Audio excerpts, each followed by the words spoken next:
below models the number of people, y, in a library based on the number of hours, x, since the library opened. So we have a graph, people in the library. The y value is the number of people in the library. The hours since the library opened is x. So nobody in the library, library opens, the amount of people go up, stays steady, goes down, goes up, stays steady, goes up even sharper, then goes way down as the library is about to close.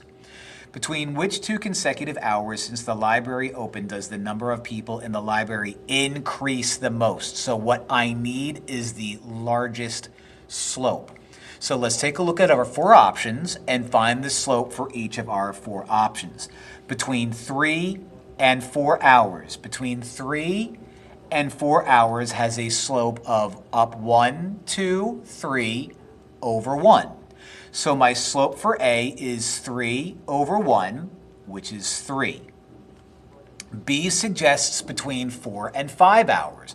So here's 4, here's 5. We go up none over 1, over 1. So my slope for that one is up 0 over 1, which is a slope of 0. So not you. How about between 6 and 7? So 6 is here.